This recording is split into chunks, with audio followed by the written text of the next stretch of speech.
So August was a pretty solid month. I finished 9 books across 6 genres. And although my book of the month was an easy choice this month, everything else was pretty much good to great. So here's everything that I read this August.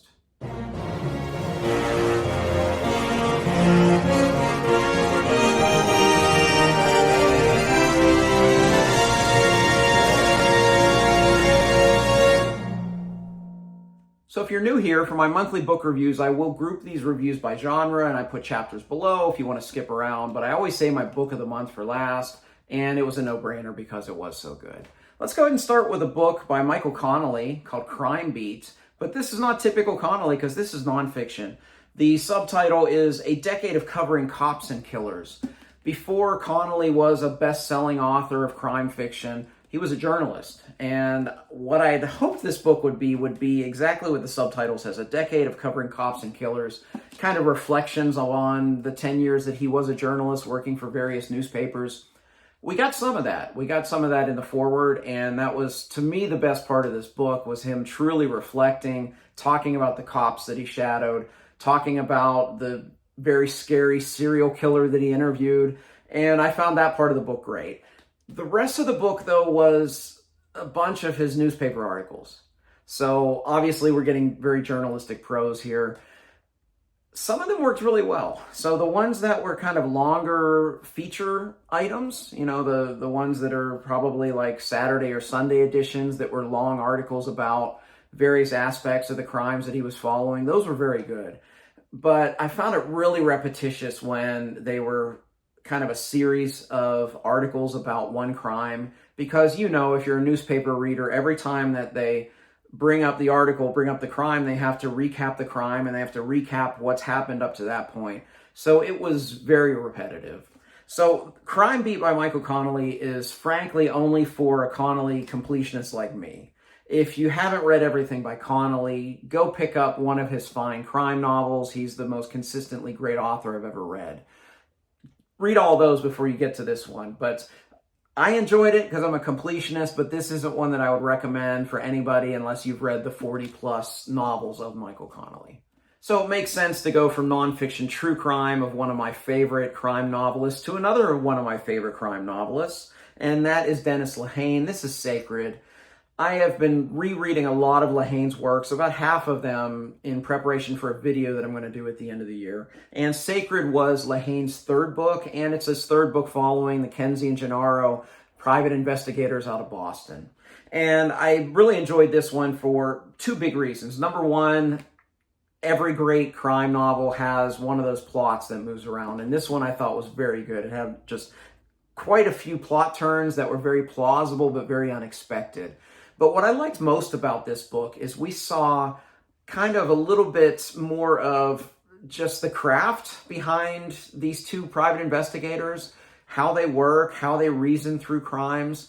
I think one of the flaws of kind of classic crime noir is a lot of times in an effort to show how intelligent the detective is, they skip over all of the deductive process and the reasoning that the detective or detectives go through, and they just cut to the chase. They solve the crime, and then they backtrack and tell you how they did it. I liked in this one because we had several conversations in this book between the 2 detectives following false trails, coming up with hypotheses that were incorrect, and just seeing their thought process as they eventually figured out what was going on in this case. I also like this. It was not all in Boston. This is a case where it starts a little unexpected, but it ends up being that they're searching for a missing woman, and the search leads them to Florida. So about half of the book is in Florida, and it was nice to get them out of their kind of comfort zone in Boston, where they had all these resources of people that they know, and they just had to kind of survive on their wits.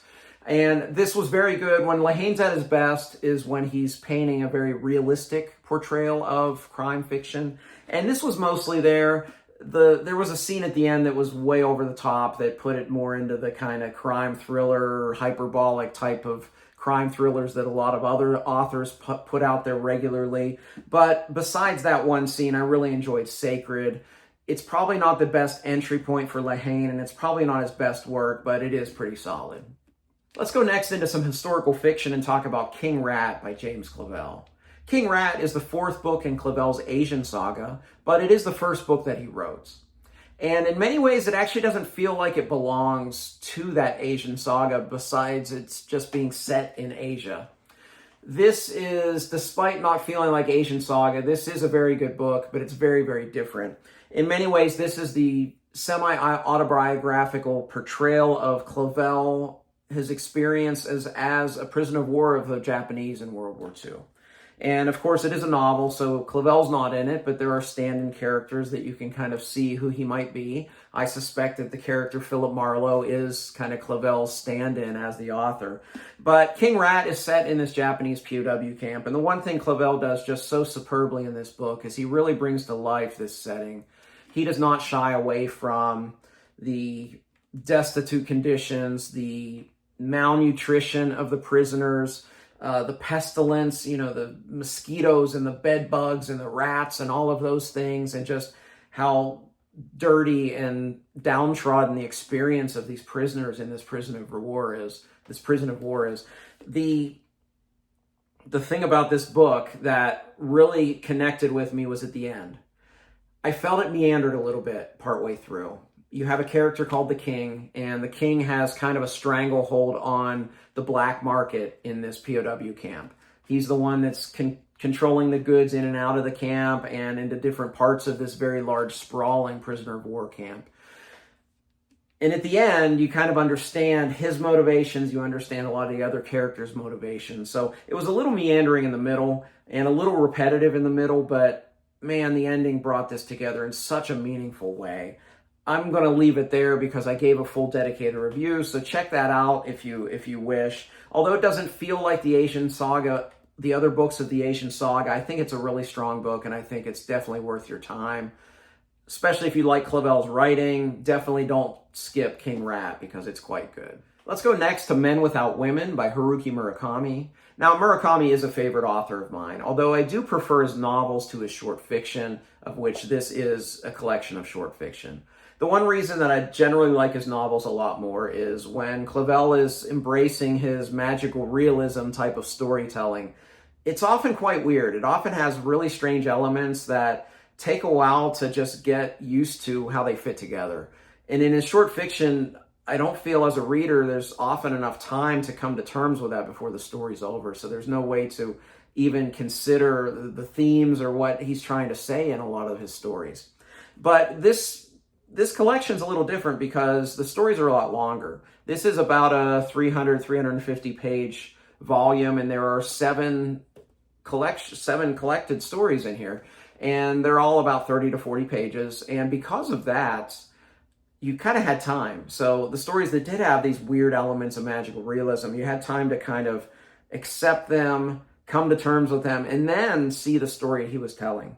Men Without Women is kind of a theme in this, where a lot of the protagonists here are men, and they're either solitary or single or things like that. And that's another thing Murakami does very well. A lot of his protagonists in his novels are kind of these very passive creatures that just kind of let things happen around them, and that makes them feel very isolated, a lot like a lot of the men in these stories here. So this was a collection that I enjoyed quite a bit in comparison to some other ones because the stories were longer. I don't know if I'll ever fully embrace his short fiction, at least with the love that I have for his novels, but I enjoyed my time with this one, and this is a short story collection of his that I do recommend. Although even a short story collection is a great entry point to an author, I think with Murakami, I think it's better to just jump into one of the novels than one of these collections. Let's go next into the sci-fi genre and talk about one of my guilty pleasures as a reader, and that is novels set in the Firefly universe. This is Firefly Carnival by McCormack, and this is the 6th book published in this series. And leading up to this, I've enjoyed them because I love Firefly. Like most fans of Firefly, we got one season and a movie, so we didn't get enough. So it's just nice to get more stories about these characters in this universe. But the previous installments have been kind of hit or miss, a bit middling. 4 of the 5 previous selections had one author that, frankly, I think struggled to really understand the characters, especially if the female characters. Well, not McCormack. I felt that finally we had an author that showed us a great portrayal of all of the characters in this story and told us a story that would have been perfect on the television show. This is space western if you haven't watched Firefly. And in this story, they're just basically, they're hired, the crew of the Serenity is hired to just protect this shipment of goods from one place to another. Of course, it's robbed. Two of the members of the crew, Shepherd Book and Zoe, are kidnapped. So they have to find the cargo or come up with the money that it's worth to get their people back. And I really enjoyed this one. It was great how McCormack was not just great at characterization, but she gave all the characters something to do. A lot of times in these novels, and admittedly even in the show, you would have some episodes where some characters might not have even meant to be there or needed to be there. But I thought she wrapped them all together, and it was a very great story. It's a very quick read. I mean, this is a fast one of a very short novel, but I really enjoyed Carnival, and I'm so happy to see that the 8th installment of these Firefly novels is also written by Uma McCormack, because I'll definitely be looking forward to reading that one. I think that one's called Coup de Grace. So I do enjoy these Firefly novels, even the ones that aren't great. I think this one was great, but I think even the ones that aren't great, I enjoy them just because I enjoy the universe and the characters. Okay, into the fantasy genre next. Let's talk about Fire and Blood by George R.R. Martin. And man, what a beautiful edition this was with illustrations and everything. So I didn't read this initially for two reasons. The first one is, like a lot of people, I was upset that Winds of Winter wasn't coming out instead of Fire and Blood because, you know, we've been waiting. And the other reason was when I saw early reviews of this, I saw a lot of criticism into the way this is written, because this is written as an historical text. Because that's what this is. This is the first of a planned 2-volume set, whatever that means with George. It's the first of a planned 2-volume history book of the Targaryens from Aegon's conquest, which is about 300 years before the events of A Song of Ice and Fire, all the way up to A Song of Ice and Fire. So this is volume 1, and it spans about 150 years. And it's written like an historical text. But I shouldn't have worried, because I regularly read historical texts. In fact, as I'm filming this, I just started a almost 900-page volume of The American Civil War by Shelby Foote. Historical texts. I enjoy reading them, so I don't know why that turned me off of this, or maybe it was just I was upset because it wasn't Winds of Winter. But I think, if anything, because I've read a bit of historical texts that are quite dry, it just shows how good Martin is, that he can take what is traditionally a dry type of narrative style and make it so good and so riveting and so compelling. I was hooked from page 1 till the end. And that's hard to do when you're specifically trying to write in a dry manner. But part of this I really enjoyed. Of course, I enjoyed Aegon's Conquest, but the best part of the book is probably the part that they're adapting on House of the Dragon, which is the Dance of Dragons. Those chapters were incredible. But even right before that, there was a long period of prosperity in Westeros under King Jaehaerys and Queen Alysanne that I really enjoyed that as well. Again, it's a tribute to the author that times of peace are usually a little less interesting than times of rebellion, and he made it riveting. There were only 2 flaws of this book I could find.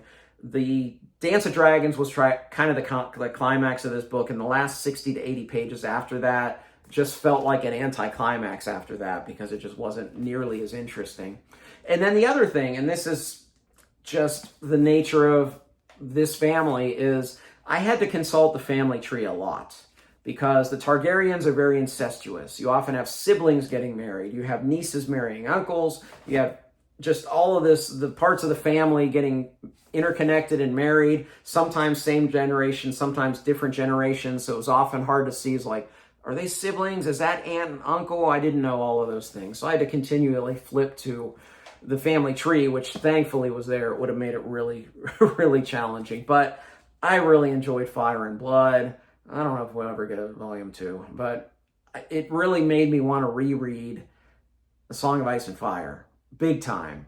But I promised myself that I won't do that till Winds of Winter comes out. So I do hope someday to reread A Song of Ice and Fire. Let's go next to a work of self-published fantasy, and that is The Altar of My Fate by Michael R. Schultheiss. And Michael R. Schultheiss sent me this as well as the rest of this series last year, and I'm finally getting to it. Although I had read the author before this. He came out with a kind of short novel, novella length called Arc of Ascension, which was a sci-fi thriller / space opera that I read last year and really enjoyed. So I was very excited to pick up his fantasy series. This is the first of a series called the Rostaval Saga, and there are 5 books so far. I don't know what the grand plan of this is, and I'm not sure how interconnected the books are, because this is old school sword and sorcery in many ways. And if you know old school sword and sorcery, a lot of times the books kind of stand alone. So I'm not sure if there's going to be a big through narrative or minor through narrative or what. But regardless, I am going to continue this series because I did enjoy The Altar of My Fate. It's old school sword and sorcery, so you get kind of a single-minded character whose entire goal in life is conquest and glory. He's wronged at the beginning and he needs to just get conquest and glory to show that he shouldn't have been passed over as his tribe leader. And it's kind of a single-minded purpose, but I kind of enjoy that aspect of it, that this is what he's all about. Now, little disclaimer, in this world, this is a very patriarchal society. In this world, part of conquest and glory is the acquisition of slaves, most specifically slave women. So most of the women in this tale, except for a few nobles and a couple others, are slaves. And I did think there were probably a little bit too many sex scenes in the book, but I never felt it was like exploitative or anything like that. But it's important that you know that that's a part of this world, and a part of the world building is this patriarchal society where most women are treated as a commodity. But I will say there are 2 characters in general that had very satisfying character arcs that I loved where they went by the end of the book. So that is in there as well. This is Middle Eastern inspired, which was very interesting to me because it's so different. So you get a lot of desert scenes, you get a lot of tribes. The naming conventions took a while to get used to because like every person had like 4 sentences. Like this person, of this tribe from here. And it got a little wordy at times, but you kind of get used to it and you find there's kind of an underlying rhythm to it. Probably the thing that impressed me most about Schultheiss's work in this book was the world building, because it was deep, it had a lot of depth, especially in the aspect of history. I do feel sometimes, though, that he kind of threw sentences at you that you didn't have the context, that he knew the context, and if you know the world, you know the context, or maybe later in the series you'll know the context, but we didn't know the context as first-time readers. Like, as an example, if I were to just drop into conversation, oh, it's like Washington crossing the Delaware. If you don't know who Washington is, what the Delaware is it a river? Is it a mountain range? Is it a plain? What is it, a desert? What's the Delaware? Why is he crossing the Delaware? What's the context of crossing the Delaware? What is the significance of him crossing the Delaware? That sentence is kind of rendered meaningless. And I felt that happened a lot in this book. So there was a little of that, but luckily it was not like big expo drops. It was just like innocuous little statements here and just like, okay, I don't understand any of that. I'm going to keep going. But I enjoyed the ride. There's a brilliant trope subversion in the middle of this book that I didn't see coming and I thought was so cleverly done. And I liked where the story ended. And you can tell that there's going to be more. But again, I don't know if it's going to be kind of a small thread or a big thread, kind of the events of this book. And just one last thing I enjoyed on this, the magic system was kind of a combination of hard and soft magic and wrapped with these kind of the gods in this world.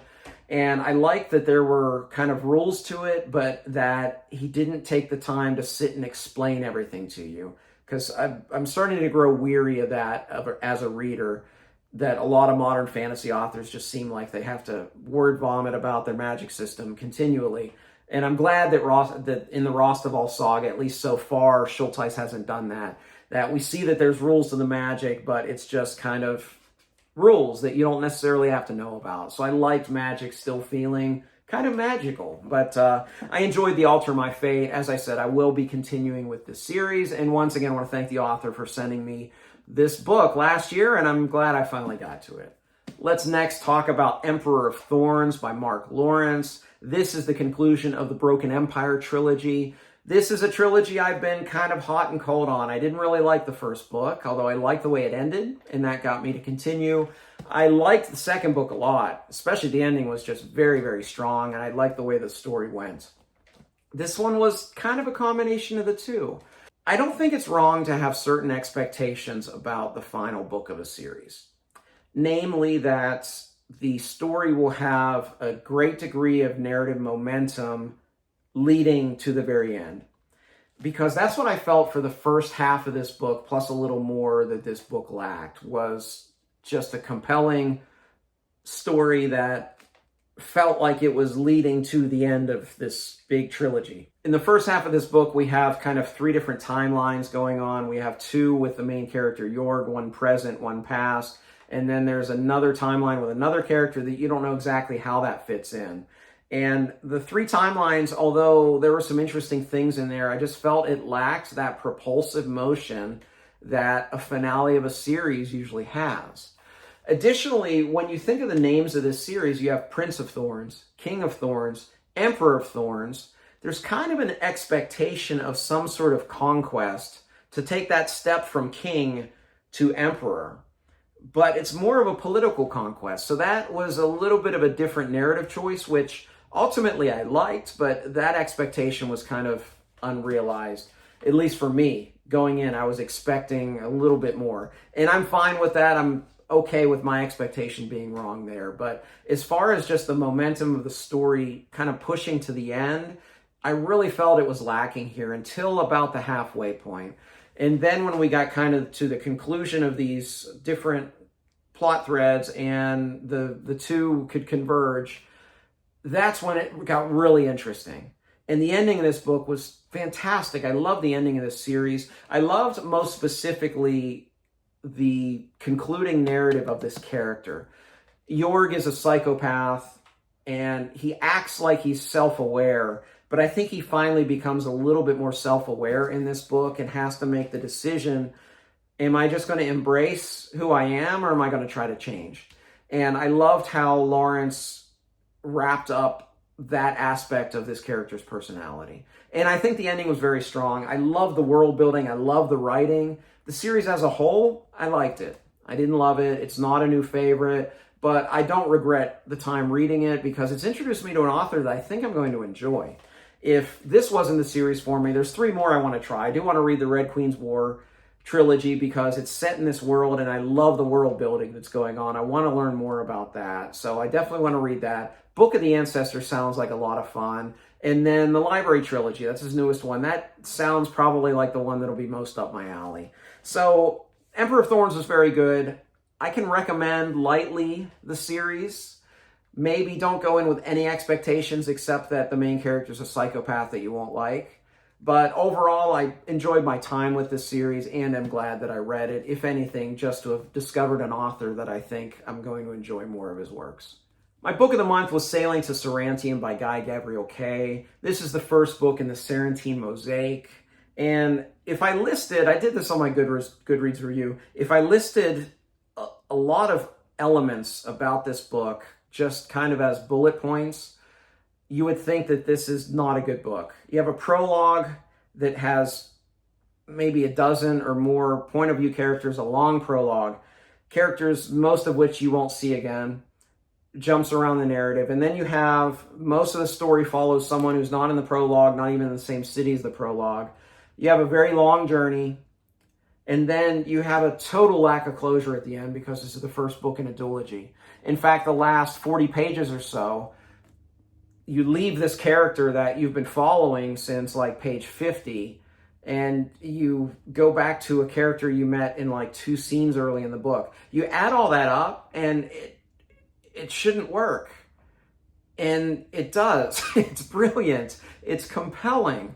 I was hooked from the prologue, even though this thing was jumping all around. I joked on the Discord it was like a Malazan prologue that I could actually understand what was going on because there were so many things that it was following. I got to find out if any of my readers have read this. Should I reread the prologue before Lord of Emperors or after? Because I want to reread the prologue because it was so good. But the characterization is superb. The storytelling is superb. The prose style is incredible. The setting, it's the Byzantine Empire, so good. And when this character who's on this big journey finally gets to the center of the empire, the political intrigue and the tension in these political scenes is so palpable. Incredible. I was tense reading it. Because we have this character, the main character, he's not like a wizard or a warrior, he's a mosaicist, which I didn't even know that was a thing. I mean, it was a thing then. I don't know if artisans do mosaics anymore, but he's a mosaicist. So probably not the most typical type of fantasy protagonist that you're going to read. So when you see this mosaicist thrown into emperors and chancellors and generals and all this, even though he's a very clever character, he realizes he's way over his head. And I just love those scenes. There's a great chariot race in this that's just so visually appealing. I don't visualize things very well, and I was able to visualize this race so well. I don't know how this book works because, like, the story doesn't get wrapped up. It's a bit disjunct at the beginning and at the end, but it works, and I loved it. I have such an affinity for this author.